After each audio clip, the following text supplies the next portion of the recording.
early on, we took a hard look at how we were uh, communicating with our states and our grassroots, because we knew as we went home to work from home that it was going to be challenging to keep everybody informed as to what needed to be done and what was being done. So we decided at American Farm Bureau that each section, each department of our organization would call back and have weekly calls with those sections. So on Mondays, or really every other Monday, Dale Moore met with all the executive directors of all the farm bureaus across the country, telling them what we were doing and listening to them about what was going on in their state so that we could help them in any way that we could. On Tuesdays, the communications team, our communication team would call back to every state communications team and make sure that we were communicating the story of agriculture across America. And hashtag still farming, I'll talk about that in a little bit, has been a huge success because of that communication. Wednesdays, we have had the presidents from all the state farm bureaus on the call. And we've had some unbelievable guests, everybody from Secretary Perdue to EPA Administrator Wheeler. We've had Chairman of House and Agriculture Committee, House and Senate Agriculture Committee, and many, many more guests has brought informative information to our presidents. On Thursday, our programs group would reach back to our states and talk about the programs to keep our grassroots active. And on Fridays, our national affairs group would reach back to all the national affairs workers in our states to listen to issues that were in the state and to also to communicate with them what we were doing in Washington, D.C. So it has been a huge success for us. Now, personally, as American Farm Bureau, I've made many calls back to the food companies, especially back when shelves were a little bit empty and they were creating policies limiting how much food could go out the door. All along while our farmers were plowing up crops and dumping milk, and really was unnecessary in a lot of regions of our country. So we expressed to them that those policies ought to be developed regionally, and we were very successful in that. We also made a lot of calls across town about the cattle pricing, the beef pricing, where the packers were charging a high price for their cutout box meat, causing our consumers to pay an inflated price. And all during that time, our cattle producers were receiving less and less for the meat that they were selling or the cows they were selling to the packing plants. So we were very concerned about that. This is the second time that's happened. It also happened after the Holcomb fire. So we set up in American Farm Bureau a cattle marketing working group that studied the situation. It was made up of 10 state presidents and some of their national affairs people. And I hope that you've had an opportunity to see on our website that information from that study so that it can help guide you in making decisions on our policy, because we wanted to make sure that you had a clear picture of what was going on in that area. That's not the first time we've done that. We've done it around milk marketing, and we'll continue to use that technique as we move forward because it seems to put out some really good information and helps you develop better policy. The relationships that we have built with over the last 5 years since I've been your president have paid off big time. Financial assistance has went out the door, out of the federal doors to American farmers by the billions. About 36 or 38 billion dollars has been returned to the farms because of trade wars, because of natural disasters, and now because of the pandemic. And all that has been successful because we were at the table helping them talk about how these issues were facing you on the farm and how difficult it was. So those relationships have proven to be just tremendously valuable to farmland. And of course, it does not replace everything that we lose in these situations. But where would we be without that financial assistance? And that's truly because of the great relationships that your state and your American Farm Bureau has with leaders across Washington. You know, there's been a lot of movement in federal regulatory reform, the delisting of the gray wolf from the endangered species list is a huge success for us, one that we've been working on for quite a while now. Replacement of the Waters of the U.S. rule, the Obama 2015 rule that we started the Ditch the Rule campaign over, is finally over. We had a seat at the table while they drew up the new rule that provides clear rules so that we can provide clean water for our country. And it'll be interesting to see how we move forward with this new Congress and who's sitting as president, how we continue to face those issues. We also was able to make sure that we remove the requirement to report livestock emissions as a hazardous waste, and that was a great success. As a cattleman, I know how important that is to the cattle producer out there in Wyoming. Federal tax reform, the Tax Cuts and Job Act was a very positive thing that happened for our farmers and ranchers. And the one piece of that around estate taxes, the exemptions have been increased where it affects very few farmers across America.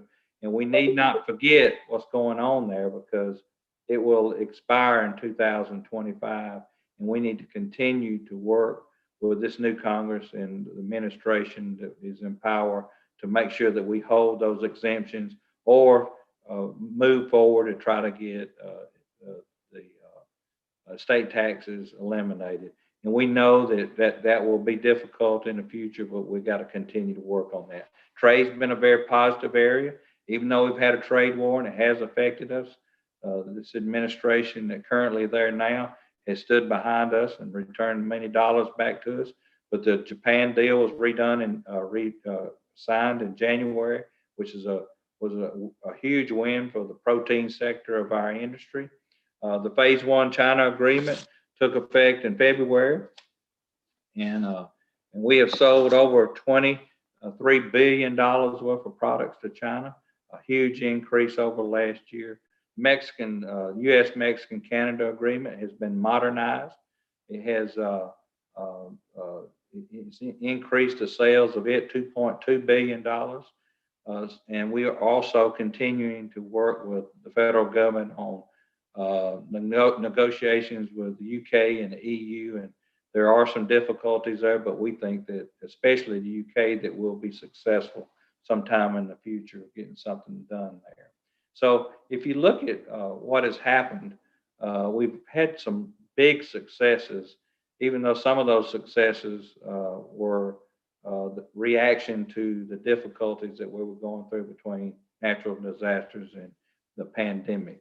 In every dark cloud, there's a silver lining, though. And with 2020 being such a dark cloud, there are things that we can identify organizationally that is a silver lining.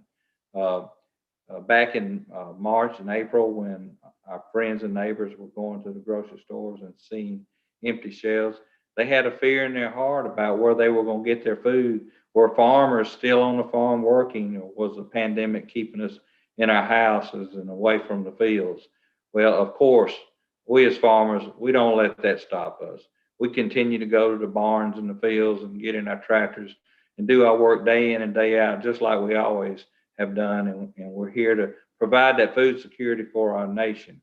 But the consumer was not real sure about it. So American Farm Bureau came up with a project of #StillFarming so that we could tell the farmer story and to assure the general public that we were still out there producing their food and that it would be available for them and their families.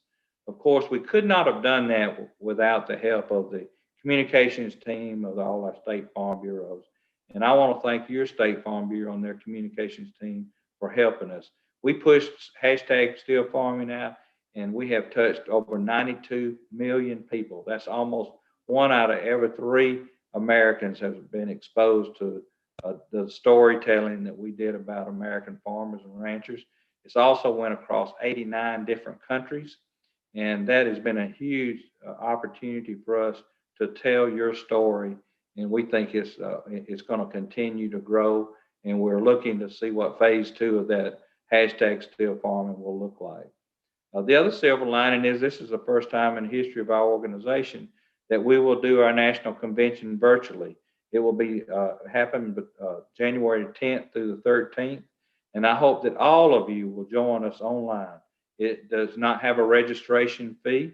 It's going to have some great speakers that we will have speaking to us, and we'll also have breakout sessions that are sponsoring a lot of the talent that works for you in American Farm Bureau every day. So we hope that in the comfort of your home that you will join us January 10th to the 13th at our national convention.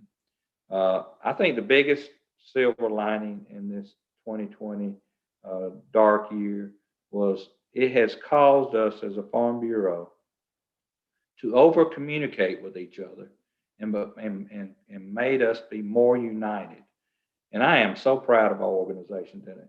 We could not have been as successful as we have been without that unity.